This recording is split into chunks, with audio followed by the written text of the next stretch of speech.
Welcome back, Firearm fans, to the channel where we tell it like it is about guns. Today we're diving into the shotguns that promise the world but fail when it counts. Slick ads and bold claims can't hide their flaws, frustration, wasted cash, and even safety issues.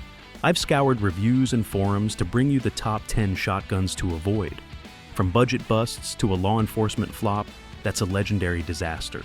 This is about cutting through the hype to focus on reliability and performance. Hit that like button, subscribe, and let's jump in to save you from a bad buy. Kicking things off at number 10, we've got the Remington 887 Nitro Mag. Remington has a storied history, and the 870 is a legend in the pump-action world. So when the 887 hit the market around 2009, it generated some serious buzz. Billed as a modern, weather-resistant evolution of the 870, this shotgun was marketed to hunters and tactical shooters who needed a gun that could handle the elements. The big selling point was its armor-locked polymer coating, a glossy finish that Remington claimed made the gun virtually rust-proof and indestructible. It was priced around $400 to $500, positioning it as a mid-range option against competitors like the Mossberg 500 or Benelli Nova. The 887 came in various configurations, from 26-inch to 28-inch barrels, and was chambered for 3.5-inch Magnum shells, appealing to waterfowl hunters and tactical enthusiasts alike. It looked tough, with a sleek blacked-out design that screamed durability. But once shooters got their hands on it, the cracks started to show, and I don't just mean figuratively. The armor-locked coating, far from being bulletproof, was prone to chipping and peeling after light use, exposing the metal underneath to rust and wear. The action was another letdown. It felt stiff and gritty, requiring more effort to cycle than you'd expect from a modern pump gun. The trigger pull was heavy, often described as mushy, making precise shooting a chore. Feeding issues were rampant, with shells occasionally failing to load or eject properly, a deal breaker for any situation where reliability is critical. Ergonomically, the 887 was a mess, with a poorly balanced design that felt front-heavy and awkward to shoulder. Shooters also noted that the forend was uncomfortable to grip during extended sessions. For a gun that was supposed to compete with the best in its class, the 887 fell short, damaging Remington's reputation at a time when the company was already struggling. While it had potential, the execution was sloppy, making it a shotgun that's better avoided unless you're just collecting for nostalgia. Moving up to number 9, we have the Franchi SPAS-12, a shotgun that's practically a Hollywood celebrity but a total letdown in the real world. Introduced in 1979 by the Italian manufacturer Franchi, the SPAS-12 was designed as a dual-mode combat shotgun for military and law enforcement, capable of switching between pump action and semi-automatic modes. Its futuristic look, complete with a folding stock and a menacing profile, made it a star in films like Jurassic Park and video games like Half-Life. Priced at around $1,500 in its heyday, adjusted for inflation, it was a premium offering aimed at elite tactical units and serious collectors. The SPAS-12 was chambered for 12-gauge shells, with a magazine capacity of up to 8 rounds, and its versatility was supposed to make it ideal for everything from breaching to crowd control. On paper, it was a beast, but in practice, it was a beast to handle. Weighing in at nearly 10 pounds unloaded, it was a backbreaker to carry for any length of time. The dual-mode system, while innovative, was a reliability nightmare. Switching between modes was cumbersome, and the semi-auto function jammed frequently, especially with lighter loads. Maintenance was another headache, requiring specialized tools and constant cleaning to keep it running, which is the last thing you want in a high-stakes scenario. The safety mechanism was clunky and prone to accidental disengagement, raising serious safety concerns. Ergonomics didn't fare much better. The stock was uncomfortable, and the balance was off, making it feel like you were wrestling the gun to aim it. The SPAS-12's market position was shaky from the start, as simpler, more reliable pump guns like the Remington 870 or Mossberg 590 dominated the tactical scene. Today it's more of a collector's piece, fetching high prices for its rarity and pop culture status. But as a working shotgun, it's a gimmick that never lived up to its hype.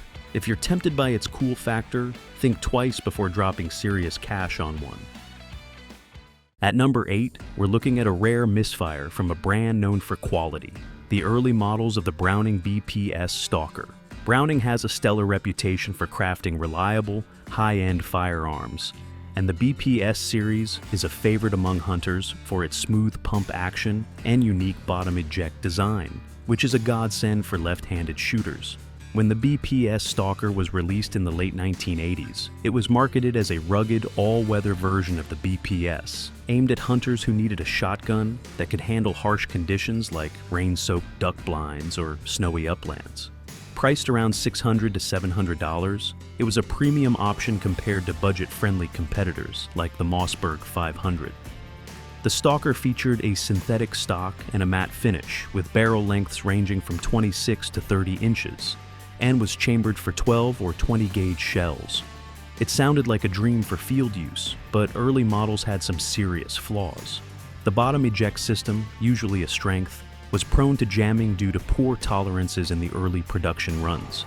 The trigger pull was excessively heavy, often exceeding 7 pounds, which made it tough to shoot accurately, especially in cold weather when gloves were involved. The action, which should have been buttery smooth given Browning's reputation, felt gritty and unpolished, frustrating shooters who expected more from a high-end brand. The synthetic stock, designed for durability, was a weak point. It cracked easily under normal use, a major flaw for a gun meant for rough environments. These issues hurt the Stalker's standing in a competitive market, where hunters could turn to more reliable options like the Remington 870, Wingmaster, or later BPS models that fixed these problems. While Browning's quality control eventually improved, those early Stalkers were a letdown, reminding us that even the best brands can stumble when they rush a product to market. Next up at number 7 is the Benelli Nova Tactical, specifically the early versions that hit the market in the late 1990s. Benelli is synonymous with high-end semi-automatic shotguns, so the Nova was a bold move into the pump-action tactical space, aimed at home defense and law enforcement users. Priced around $400 to $500, it was positioned as a modern, rugged alternative to stalwarts like the Mossberg 500 or Remington 870. With its sleek polymer receiver and stock molded as a single unit, the Nova looked futuristic and promised durability. It was chambered for 12-gauge shells, including 3.5-inch magnums, and featured a short 18.5-inch barrel for maneuverability. But those early models had some glaring issues. The one-piece polymer design, while innovative, made the gun feel bulky and unbalanced, throwing off aim and handling. Customization was a nightmare. The molded receiver meant you couldn't easily add rails or accessories, a huge drawback in the tactical world where modularity is king. The biggest problem was a reliability issue known as shell drop, where shells would fall out of the magazine tube instead of feeding into the chamber, rendering the gun useless at the worst possible moment. This was a death sentence for a shotgun marketed for high-stakes scenarios. The action was also stiffer than expected, and the forend felt cheap to some users, undermining Benelli's premium reputation. In a market where reliability is non-negotiable, the early Nova Tactical couldn't keep up with its competitors. Benelli later refined the design, and modern Novas are solid performers. But those early versions were a blemish on an otherwise stellar brand. If you're shopping for a used Nova, make sure it's a later model to avoid these headaches. Halfway through our countdown at number 6, we've got the Stevens 94, a single-shot shotgun that's been around forever and is still floating around in used gun racks. Marketed by Savage Arms as a bare-bones, budget-friendly option for beginners or farmers, the Stevens 94 was dirt cheap, often selling for under $100 in its prime during the mid-20th century.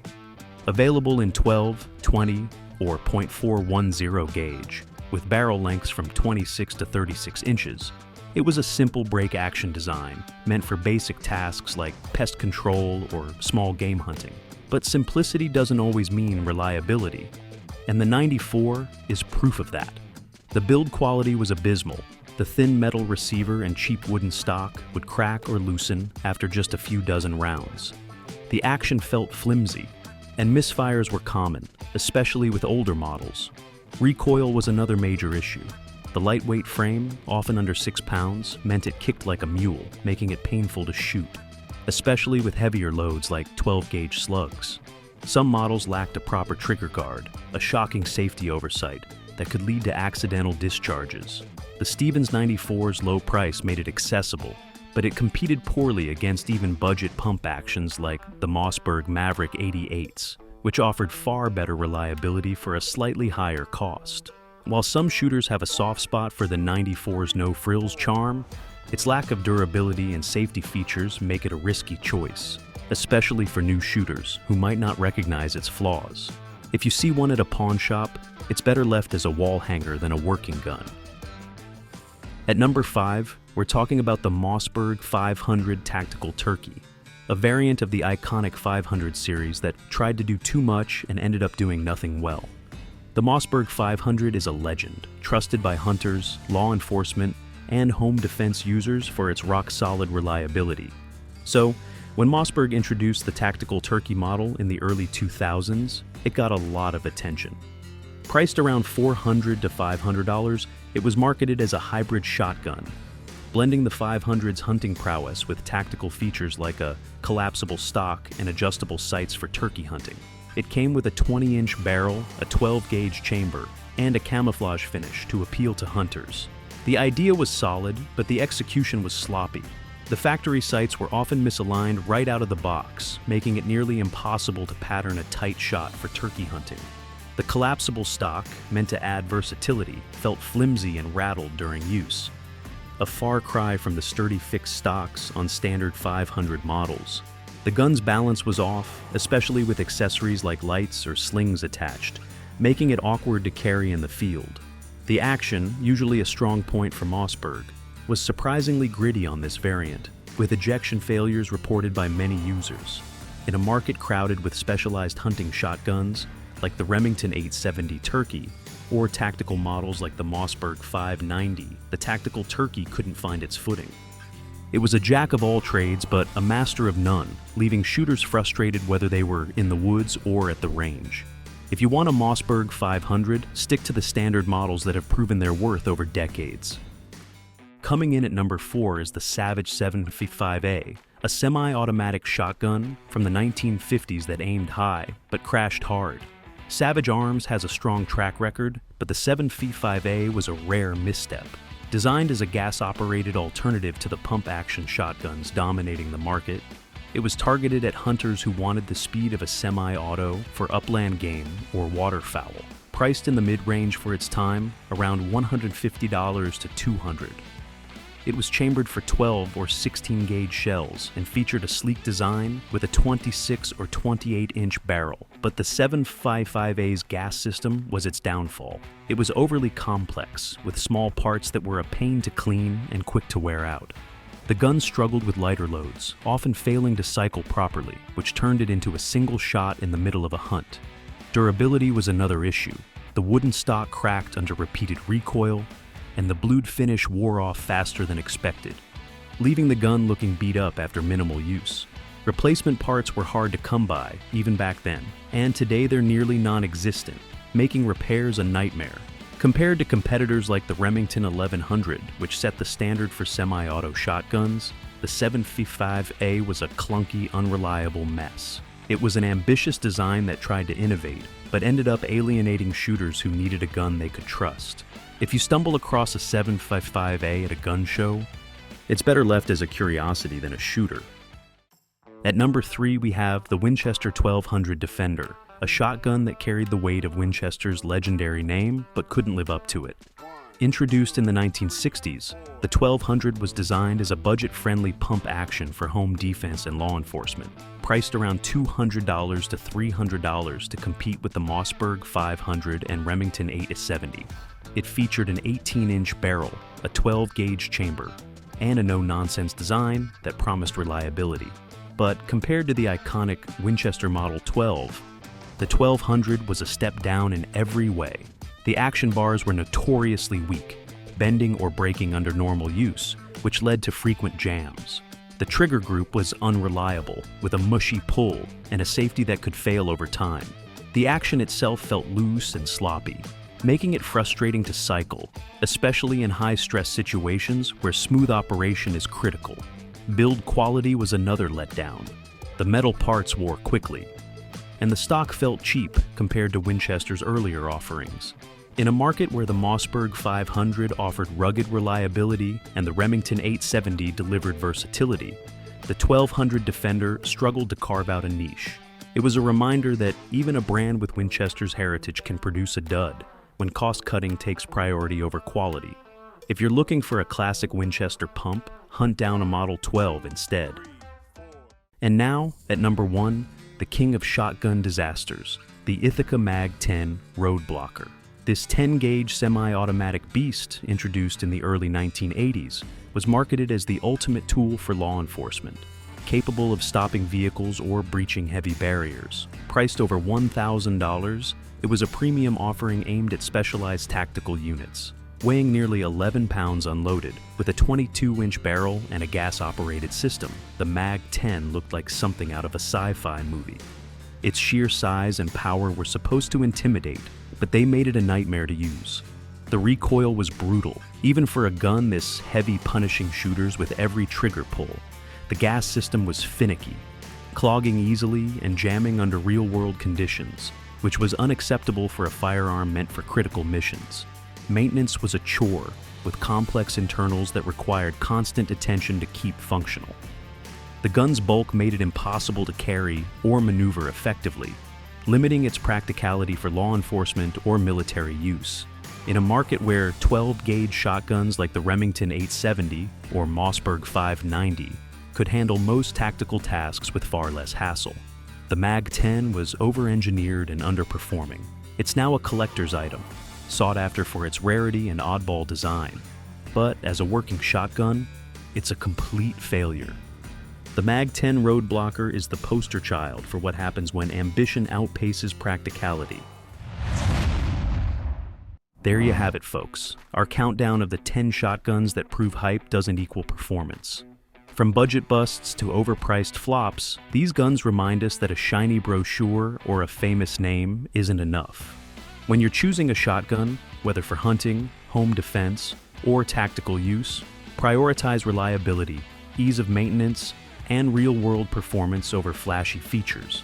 A dependable shotgun can be a lifelong companion, while a dud can leave you frustrated or worse. If this video helped you dodge a bad purchase, give us a thumbs up, hit that subscribe button, and ring the bell so you don't miss our next deep dive into the world of firearms. Thanks for watching, and we'll catch you in the next one.